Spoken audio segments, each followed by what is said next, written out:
My boyfriend surprised my deaf brother by learning ASL to communicate with him, but my friends think it's a red flag, and I'm starting to wonder if they're right. I, 21F, met John, 22M, in a college class last semester. He's an overall great guy, and he's very respectful and kind.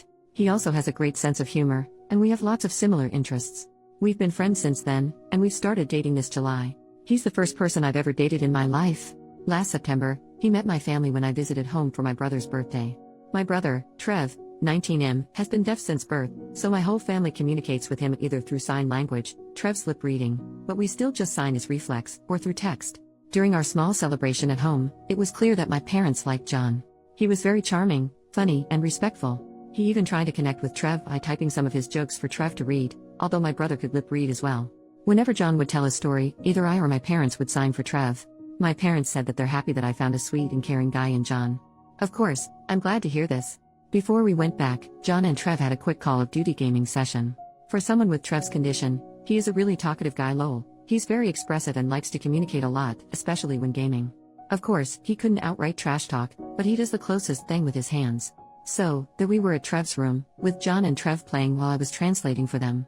I was laughing way too hard because Trev was trying his best to trash talk John, like saying he's weak and trying to say all these expletives, but I'm trying my best to tone it down for John. Meanwhile, I'm also translating John's instructions and strategies for Trev. Also, because this was the first time John met my family, he was saying all these praises to Trev like good job or we can do it better next time, although I know that deep inside, he also wants to trash talk my brother. The two of them got along pretty well, and they've been having some online gaming sessions since then. 2 weeks ago, John visited home along with me again for my mom's birthday. There, he surprised everyone, including me, by communicating with Trev through ASL. John was still at the alphabets, some basic words, and some rehearsed phrases, but we were all delighted that he even made the effort. Trev's face lit up, and I've never seen him happier having a new long-term friend with low communication barriers. Apparently, John had been watching some YouTube tutorials and got a free subscription to learn ASL. The two of them had a gaming session again, and this time, John and Trev could communicate more directly.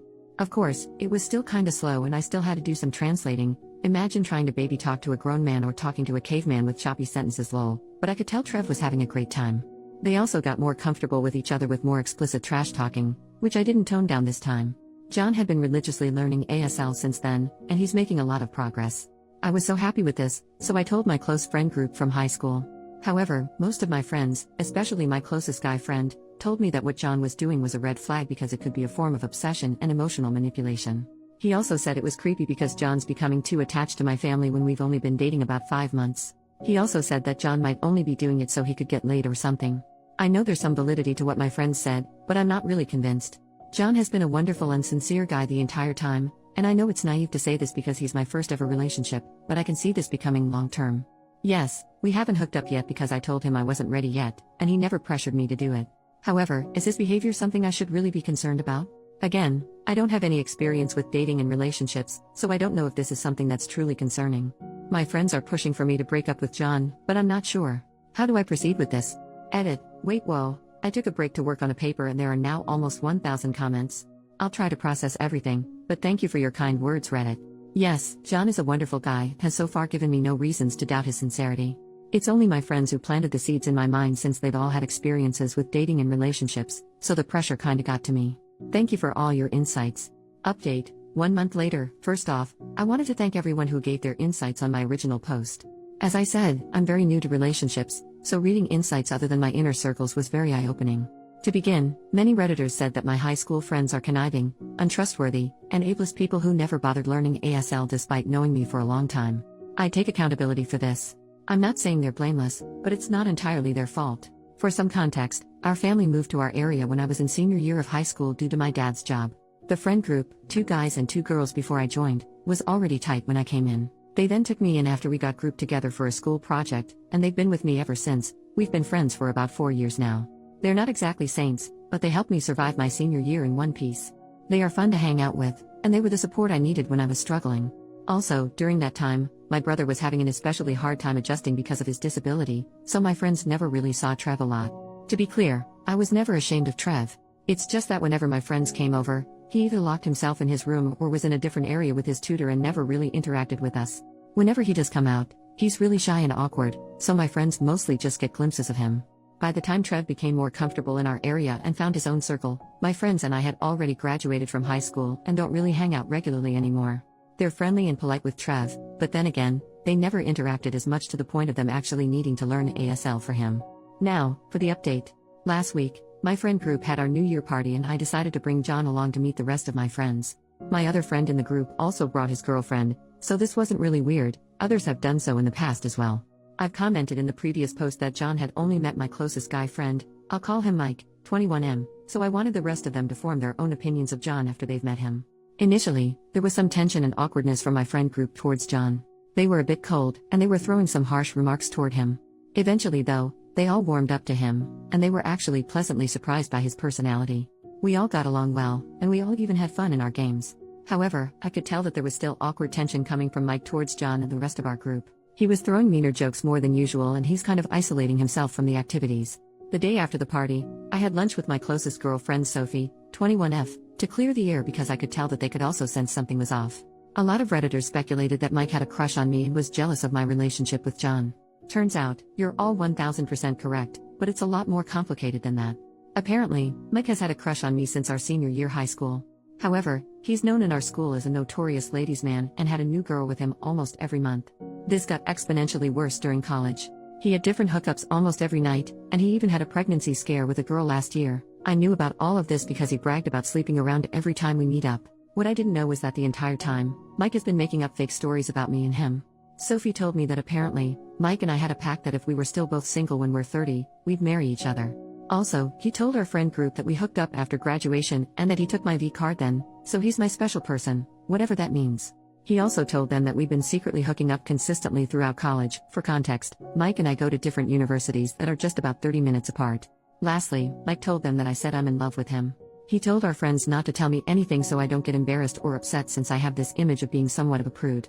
Mike also told our friend group that when he met John, he thought that John is a total jerk who has been manipulating me and taking advantage of my innocence and naivete. He said that John had been forcing himself into my family and is driving a wedge between me and my friends. Mike also said that after he had lunch with me and John, he tried to convince me to stay away from John because he's not a good influence on me, but John had effectively brainwashed me. This explains why my friend group was already so antagonistic towards John when I told them about him. For the record, none of what Mike said was true. There was no pact, we never hooked up, and I have never been in love with him. After that, Sophie and I asked the rest of our friend group, except Mike, to jump on a FaceTime call with us. They all shared different versions of what Mike told them. There were a lot more, but I disputed everything. We were all collectively shocked about everything that we learned that day. They apologized for their behavior towards me and John, and I told them I understood given all the lies fed to them by Mike. Then, everyone agreed to kick Mike out of the friend group. Sophie suggested that maybe we could have an intervention for Mike first, but I just said that I didn't want anything to do with him anymore. The rest of the group agreed, so we're essentially cutting him off. Sophie said she would still talk to him just to inform him of everything that happened, but I really just wanted to distance myself from him entirely. Now, it's been a week of being Mike-free. Sophie said that when she and our other guy friend talked to Mike, he became extremely defensive, confrontational, and aggressive. He wasn't physically violent, but he called them names, attacked their characters, and made such awful statements about everyone in our friend group that I won't include here anymore. It looks like cutting him off completely was the right call. Now, for some more uplifting updates. After reading everyone's comments in my previous post, there were a lot. I reflected on my relationship with John and my friends. I then talked to my parents for advice, since they have the best relationship I know of. They told me that from what they saw of John when he visited our home and how I spoke of him, it seems like he is a legitimately nice person with pure intentions. It also helps that John and I have been friends for months before we started dating, so I already knew his character even when there was less pretense of him trying to impress me. He's already impressive on his own though lol. I then told John about everything that happened and apologized, fully expecting him to be mad at me for doubting him and his intentions. Instead, he said he understood, because of course it was just natural for me to trust my friends and expect them to have my best interests. He then asked me if there was any point in our relationship when I felt uncomfortable or uneasy around him, and I categorically said no. I told him that he's my safe space, and he has nothing to worry about. He then reassured me that his intentions with me are genuine, and he even said that he sees a future with me, which I reciprocated. Also, John and Trev's friendship is still going strong. Trev has participated in one of John's D&D sessions with his friends, and John and I both acted as the translators. We were delighted to see that most of John's friends already know ASL alphabet. Apparently, they had even included it in the lore of their D&D campaign. Also, Trev had been asking John some tips for working out and getting fit lately since they have the same body type but John is more toned. One of his brothers is a fitness instructor. Also, I met John's family for the first time for their annual get-together. It was super fun. There were games and contests. Also, I wasn't prepared for it, but apparently, since their mom is a theater performer and their dad is a music producer, it was their family tradition to have a talent showcase. They gave me a pass this time, but they told me I should prepare something impressive for next year lol. John and his brothers performed Bye Bye Bye Bye in sync, in full Deadpool, Wolverine, and Captain America costumes, while his sisters and their husbands did Defying Gravity from Wicked. Their parents did a medley from The Sound of Music. It was a total blast. I felt their family's warm welcome, and they really treated me as one of their own. I could see where John got his good values and looks from, though I think I need to start taking voice and dance lessons to keep up with them lol. So, that's it for this update.